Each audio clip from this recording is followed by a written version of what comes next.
Welcome to your own YouTube channel Canadian desire. Hope आप सब अच्छे होंगे और हमारी वीडियोस को लाइक कर रहे होंगे। तो आज का जो वीडियो का टॉपिक है वो है New Brunswick provisional nominee programme express entry stream. इसके अंदर क्या है, हमारे पास 3 कैटेगरीज हैं अपनी पीआर फाइल करने के लिए और बेसिकली ये एक्सप्रेस एंट्री के अंदर ही आता है, तो ये फेडरल के अंदर ही चलता है। इसमें आपको न्यू ब्रंसविक की तरफ से नॉमिनेशन मिलती है और वो आपको जाके फेडरल में पॉइंट्स देती है, जिसकी वजह से आपको फेडरल से पीआर मिल जाती है। इस पीआर के लिए एलिजिबल होने के लिए आपको कुछ बातों का ध्यान रखना पड़ेगा। सबसे पहले तो आपको फेडरल एक्सप्रेस एंट्री के अंदर अपनी फाइल पूल में लगानी पड़ेगी और उसके लिए आपको एक प्रोफाइल क्रिएट करना पड़ेगा through going to on IRCC website. उसके बाद हम सब जानते हैं कि 3 तरीके की एक्सप्रेस एंट्री इमिग्रेशन प्रोग्राम्स होते हैं, जिसमें आपका आता है federal skilled worker programme, federal skilled trade programme और कैनेडियन एक्सपीरियंस क्लास। तो ये पीआर जो है ये तीनों कैटेगरी को कवर करती है। और थोड़ी सी मेरी आज आवाज़ ख़राब होगी तो उसको आप सब मैनेज कर लेना, क्योंकि मेरा गला थोड़ा सा बैठा हुआ है। और उसके अलावा कुछ और रिक्वायरमेंट्स भी हैं जो वो खुद की न्यू ब्रंसविक की हैं और वो डिपेंड करती हैं कि आप किस स्ट्रीम में जाना चाह रहे हैं, क्योंकि इस स्ट्रीम के अंदर ही 3 और स्ट्रीम्स हैं। अगर बात करें तो न्यू ब्रंसविक की जो एलिजिबिलिटी क्राइटेरिया है उसके लिए हमारे को देखना पड़ेगा कि हम किस फील्ड में लाया करते हैं। So the first one is new Brunswick employment connection, the second one is new Brunswick student connection and the third one is new Brunswick occupation in demand category. तो सबसे पहले हमने जब फेडरल के अंदर फाइल लगानी है उसके बाद हमने अपना एक एक्सप्रेशन ऑफ इंटरेस्ट कंप्लीट करना है जो INB पोर्टल के थ्रू होगा, जिसमें हम न्यू ब्रंसविक को एक अपना एज इन लाइक एक इंटरेस्ट दिखाएंगे कि हम यहाँ पे पीआर लेना चाहते हैं और उसी के बेसिस पे हमें पीआर मिलेगी, नॉमिनेशन मिलेगा पर्टिकुलरली। और उसकी वजह से जैसे हम बोलते हैं ITAs में जो स्कोर्स आते हैं वो हमारा इफेक्ट होगा। जब भी कोई PNP होती है तो हमारे को एक नॉमिनेशन मिलता है और उसके पॉइंट्स ऐड ऑन हो जाते हैं फेडरल में जाके, जिसकी वजह से हमारी PNP का स्कोर बढ़ जाता है और 600 पॉइंट्स ऐड होते हैं उसके लिए। इसके लिए न्यू ब्रंसविक ने बोला है कि वो हर महीने एक ड्रॉ निकालेगी पूल में से और उसके बेसिस पे ही ITAs जो है वो इशू किए जाते हैं। और अगर आपको कोई ITA इशू होता है तो you have 45 days to submit your whole application और उसके अलावा आपके पास 30 डेज होंगे एक्सप्रेस एंट्री पूल में अपने नॉमिनेशन को एक्सेप्ट करने के लिए। उसके बाद बात करते हैं फाइल सबमिट करने की और meeting the criteria of new Brunswick express entry stream. But they also mention that जब आप फाइल लगाते हो और आपकी एप्लीकेशन सबमिट होती है, it doesn't guarantee you to have a PR with that requirement, but don't worry, it's a very easy pathway. और पिछले लास्ट ईयर में ये जो ये प्रोसेस था ये मई में बंद हो गया था और अब ये दोबारा खुला है और काफ़ी ही अच्छे रिजल्ट इसके आ रहे हैं और बहुत पॉजिटिव रहा। काफ़ी जनों को तो सिर्फ 6 मंथ्स के अंदर अंदर PR मिल गई।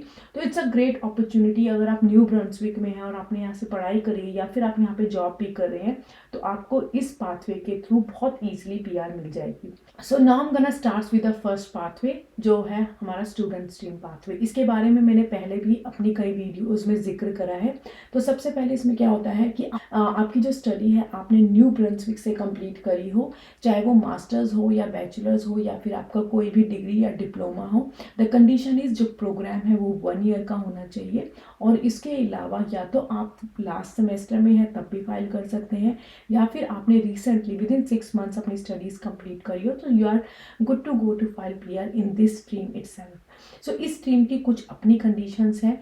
सो the first one is work experience. अगर आपके पास टायर 0, 1, 2, 3 जिसको हम पहले नॉक्स भी बोलते थे, नॉक OAB में अगर आपने पहले कभी भी जॉब करी है एटलीस्ट 1 ईयर के लिए, चाहे वो कनाडा में करी हो या फिर वर्ल्ड वाइड कहीं पर भी करी हो, तो वो चीज़ के आपको पॉइंट्स मिलेंगे and that is also a one of the basic main eligibility criteria for getting this PR. The second one in you should have an intention to reside in New Brunswick, जिसका मतलब है कि आपको new Brunswick में ही रहना है। It's a kind of आपको interest दिखाना है उनको कि हम न्यू ब्रंसविक में रहते हैं और आगे आने वाले टाइम में भी हम न्यू ब्रंसविक में ही रहना चाहते हैं। So the third requirement is English language requirement, जिसमें हम अगर बात करें आइल्स की तो हमारे को 6 इन ईच आइल्स स्कोर चाहिए, जिसको हम CLB 7 भी कहते हैं। तो it's a very basic one. अगर आपने यहाँ पे स्टडी करी है तो 6 इन ईच लाना, वो भी जर्नल कैटेगरी एग्जाम में, it's not a difficult one. Education, अगर आपने अपनी एजुकेशन यहाँ से कंप्लीट करी है so you are not required to go for any educational credential assessment, जो कि हम अगर इंडिया से फाइलिंग करते हैं या किसी और भी कंट्री से फाइलिंग करते हैं तो हमारे को वो असेसमेंट करवाना पड़ता है अपना एजुकेशन का, कि हमारी एजुकेशन जो है वो कैनेडियन बेंचमार्क पे कितनी लाए करती है। लेकिन अगर आप यहीं से स्टडी कर रहे हैं तो you are not required to do that, और स्टूडेंट स्ट्रीम तो अगर आप कर रहे हैं तभी आप डाल सकते हैं। और आने वाले टाइम में शायद मैं भी इसी कैटेगरी में अपनी पीआर डालूंगी, क्योंकि मैंने भी अभी रिसेंटली ही स्टडीज़ कंप्लीट करी है और अभी से 6 मंथ्स हुए भी नहीं है। सो इसमें जॉब ऑफर की कोई रिक्वायरमेंट नहीं है। If you have the job offer then also you can find, but if you don't have any job offer from New Brunswick employer then also you are fine with to go with this. So the last one is proof of funds. ये बहुत important point है, क्योंकि कई जने इस point को forget कर देते हैं। इसमें क्या है, आपके पास मिनिमम 6 मंथ्स के लिए जो आपके फंड्स हैं वो होल्ड होने चाहिए। दैट मीन्स आपके पुराने फंड्स होने चाहिए when you are filing the PR, क्योंकि जब आपका आईटीआई आएगा you just have like 45 days to submit the application, और उस पीरियड में आपके पास इतना टाइम नहीं होगा कि आप अपने फंड्स को बना के रख सकें। तो आपको पहले ही वो ये बोलते हैं कि जब आप फाइल कर रहे हैं तो you should have a history of 6 months bank statement, जहाँ पे आपके पास फंड होल्ड करके रखे हों, और उस फंड्स के कितनी रिक्वायरमेंट है that depend upon how many people are there in your family. For example अगर मैं अपनी बात करूँ तो हम लोग 4 जन हैं, तो it's around like 25,000 Canadian dollars. So it depends file to file कितना आपको फंड चाहिए, but keep this thing in mind that the funds is the one of the basic eligibility for this one. जो second category जिसको हम बोलते हैं employment connection, उसमें जो ये 4 जॉब्स हैं, अगर आप इनमें जॉब करते हैं तो आप अपनी एक्सप्रेस एंट्री इसमें फाइल नहीं कर सकते। Rather you can go for any other field like AIP जो है उसके अंदर भी फाइल कर सकते हो अपनी PNP। तो अगर एम्प्लॉयमेंट कनेक्शन की बात करें तो आपका जो एम्प्लॉयर है न्यू ब्रंसविक में, आपके पास चाहे जॉब ऑफर है उनके साथ, उनको काम करते हुए न्यू ब्रंसविक में 12 मंथ्स हो जाने चाहिए। They are not sponsoring you but they should be establish in New Brunswick from more than 12 months. This is the basic criteria, and उसमें आपको तो कुछ करना नहीं है। अगर आप किसी कंपनी के साथ काम करते हैं, XYZ कंपनी है और वह यहाँ उनका ऑफिस मंगटन में है, या फिर न्यू ब्रंसविक के किसी भी पार्ट में, फ्रेडरिक्टन में, सेंट जॉन में है, या किसी और पार्ट में भी है न्यू ब्रंसविक के, so you are good to go to file your PR under this stream. And so other points are almost the same. The proof of funds is also same. The work experience in the NOCs are also same. You should have the same intention of residing in New Brunswick.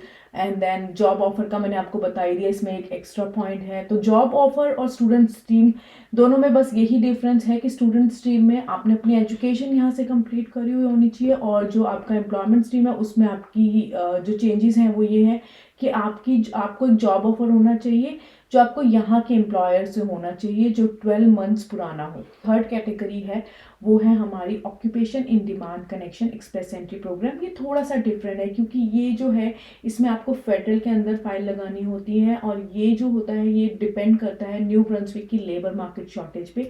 उन्हें कौन से occupation के लोग चाहिए, कौन से नहीं चाहिए, उसके बेसिस पे वो आपकी फ़ाइल को एक्सप्रेस एंट्री पूल में से खुद सिलेक्ट करते हैं। इसमें आपको कुछ नहीं करना, but may be eight the time of express entry file जब आप कर रहे होंगे उस टाइम पे आपको दिखाना होगा कि if you have any interest in any particular province, तो आप वहाँ पे न्यू ब्रंसविक का नाम ऐड ऑन कर सकते हैं। उसके बाद जब न्यू ब्रंसविक को आपकी फ़ाइल पसंद आ जाएगी, या फिर आपकी जो ऑक्यूपेशन है वो पसंद आ जाएगी, तो वो आपको एक LOI भेजेंगे, that's a letter of interest, और उसको रिसीव करने के बाद आप एक EOI that's expression of interest file करेंगे INB पोर्टल में जाके। वो न्यू ब्रंसविक का अपना पोर्टल है, उसके अंदर फाइल करने के बाद आपकी कुछ रिक्वायरमेंट्स हैं जो मैं आपके साथ शेयर करने वाली हूँ। एक ईमेल ID है, उस पर एक आपको रेफरेंस कोड, आपका कैंडिडेट नंबर, कुछ चीज़ें शेयर करनी होंगी। तो वो सारी चीज़ें मेल में लिख के आपको शेयर करनी है। But first part is like आपको एक्सप्रेस एंट्री फाइल करनी है और आपको न्यू ब्रंसविक में वहाँ पे इंटरेस्ट शो करना है। लेकिन इसके एलिजिबिलिटी क्राइटेरियाज की बात करें तो इसके एलिजिबिलिटी क्राइटेरिया सेम ही है। आपके पास प्रूफ ऑफ फंड्स होने चाहिए, आपकी language requirement is 6 in each, आपका इंटेंशन होना चाहिए न्यू ब्रंसविक में ही रहने का, और उसके अलावा आपके पास एजुकेशनल असेसमेंट होना चाहिए इस कैटेगरी में, because if you are not studied here in Canada then in that case you are requirement to have an educational assessment जो कि आपकी एजुकेशन को एक तरीके से असेस करता है कैनेडियन बेंचमार्क पे। तो आपके पास वो होना चाहिए। और जिन लोगों ने पहले से ही एक्सप्रेस एंट्री में फाइल लगा रखी है उनको पता है कि इस तरीके का असेसमेंट आपको कराना होता है जब भी आप एक्सप्रेस एंट्री के अंदर फाइल लगाते हैं। Until and unless you have studied in Canada और आपकी एक्सप्रेस एंट्री में फाइल लग रही है तो आपको एजुकेशन असेसमेंट नहीं कराना पड़ता, जैसे कि मैंने आपको स्टूडेंट स्ट्रीम के लिए बताया। तो जब अगर आपके पास जब LOI आप रिसीव करते हैं, that's the letter of interest, जो आपको गवर्नमेंट की तरफ से आता है, फेडरल की तरफ से आता है, तो वो एक्चुअली तो न्यू ब्रंसविक की तरफ से होता है। उस केस में आपके पास 45 डेज होते हैं वो वैलिड रखने के लिए। उसके बाद अपनी एप्लीकेशन आप सबमिट नहीं कर सकते। तो इस बातों का आपको ध्यान रखना पड़ेगा कि all your documents are ready at the time of filing your PR in express entry pool. तीनों की तीनों कैटेगरीज ऑलमोस्ट सेम है। So the first one was student stream category, the second was employment connection category and the third one is occupation in demand. जो पहली दो हैं वो आप कनाडा के अंदर बैठे बैठे ही कर सकते हैं सिर्फ, और जो थर्ड वन है वो आप बाहर से भी कर सकते हैं। क्योंकि सेकेंड वाली के लिए भी आपको एक एम्प्लॉयर के साथ ऑफर होना चाहिए जो न्यू ब्रंसविक में है। तो वो अगर आप इंडिया से बैठ के या किसी और कंट्री से बैठ के करना चाहें तो शायद कर सकते हैं, लेकिन it's not easy to get it.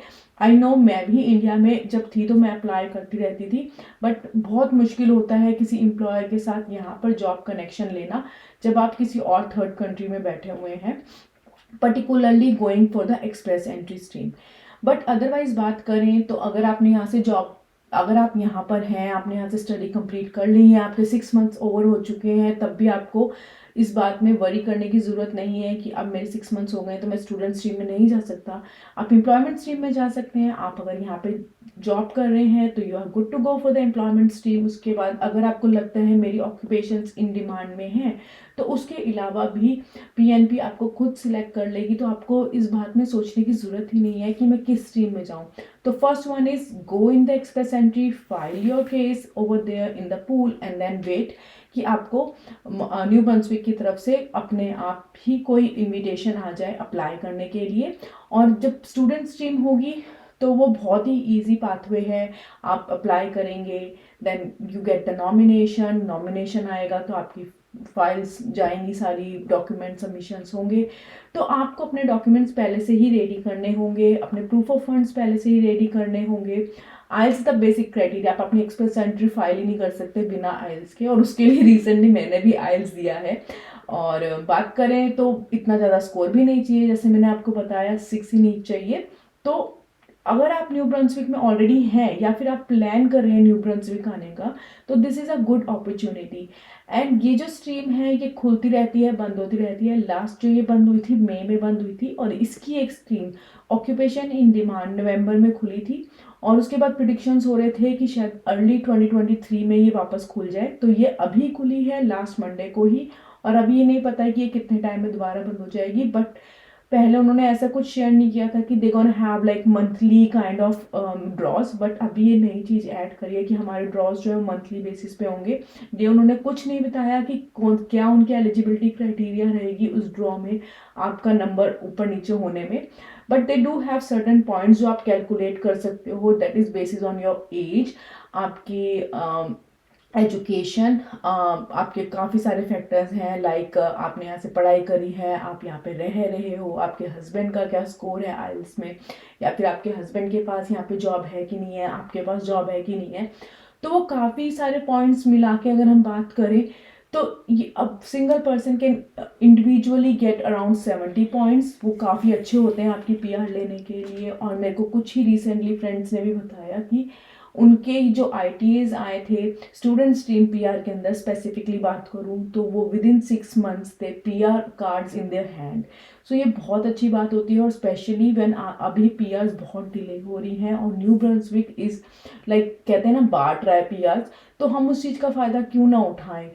इसी के साथ एक बहुत ज़रूरी इन्फॉर्मेशन आपके साथ शेयर करना चाहती हूँ। काफ़ी लोगों के कमेंट्स आ रहे हैं कि आप हमारी फाइलिंग करने में हेल्प करिए, तो मैं आपको बताना चाहूँगी हम में से कोई भी जना स्पेसिफाइड पर्टिकुलरली इमिग्रेशन ऑफिसर नहीं है, और ना ही हम आपकी फाइलिंग में किसी तरीके की हेल्प कर सकते हैं।